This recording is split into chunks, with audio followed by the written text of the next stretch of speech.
Hi viewers, welcome back to my channel. నేను మీ అను. ఈరోజు recipe వచ్చేసి ఈజీగా త్వరగా సాంబార్ ఎలా ప్రిపేర్ చేయాలో చూసేద్దాం. నేను ముందుగా సరిపడా కందిపప్పు తీసేసుకొని వాష్ చేసేసుకొని స్టవ్ మీద పెట్టేసుకుంటున్నానండి. వాటర్ యాడ్ చేసుకొని స్టవ్ మీద పెట్టుకున్నాను. ఇప్పుడు కుక్కర్ తీసేసుకొని కట్ చేసుకున్న వెజిటేబుల్స్ ముక్కలన్నీ యాడ్ చేసేసుకోవాలి.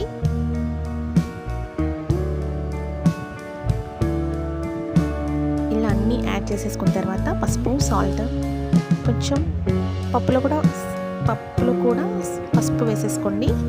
వాటర్ యాడ్ చేసేసుకుంటున్నాను. 1/2 స్పూన్ మెంతులు.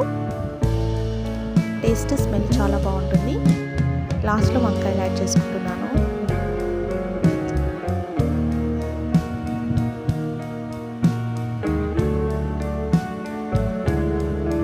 ఇలా ప్రెషర్ పెట్టేసుకొని స్టవ్ మీద పెట్టేసుకోవడమే. ఇలా తొందరగా అయిపోతుందంటే ఎక్కువ టైం పట్టదు రెసిపీ.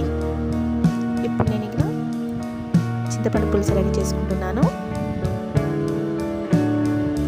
ఇలా రెడీ చేసుకొని పక్కన పెట్టేసుకోవాలి. ఇప్పుడు పప్పు, వెజిటేబుల్స్ ఉడికిపోయాయండి. వెజిటేబుల్స్లో వాటర్ మిగిలితే మాత్రం వేస్ట్ చేయకండి, తీసి పక్కన పెట్టేసుకోవచ్చు. మనం మళ్ళీ చారు మసలేటప్పుడు వేసేసుకోవాలండి.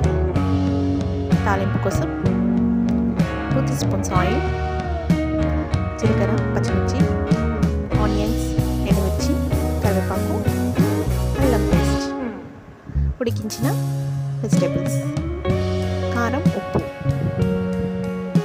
యాడ్ చేసుకొని ఒక 5 minutes ఫ్రై చేసుకోవాలి.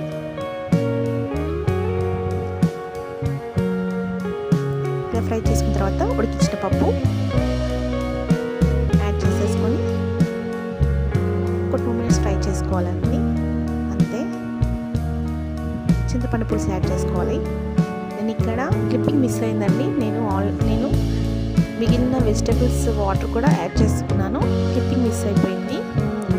చూడండి, క్వాంటిటీ ఇక్కడ పెరిగిపోయింది. ఒక 10 minutes తర్వాత ఇలా మసులుతున్నప్పుడు 1 స్పూన్ సాంబార్ పొడి యాడ్ చేసుకోండి. కరివేపాకు,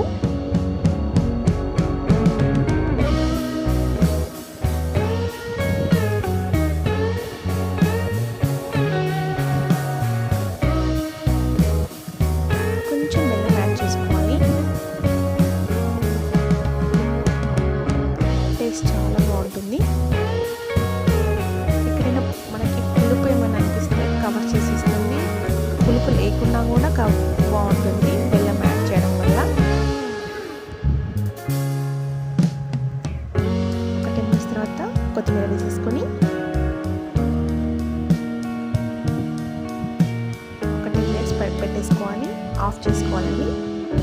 ఇలా ఒక కడాయి పెట్టేసుకొని ఆయిల్ యాడ్ చేసుకొని పసుపు, సాల్ట్, ఒక 4-5 పచ్చిమిర్చి వేసేసుకొని ఫ్రై చేసుకోవాలండి.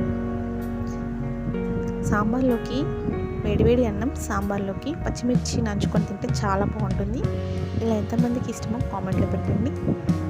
ఇంతేనండి, వేడివేడి అన్నంలోకి వేడివేడి సాంబార్ పచ్చిమిర్చి నంచుకొని తింటే చాలా టేస్టీగా ఉంటుంది.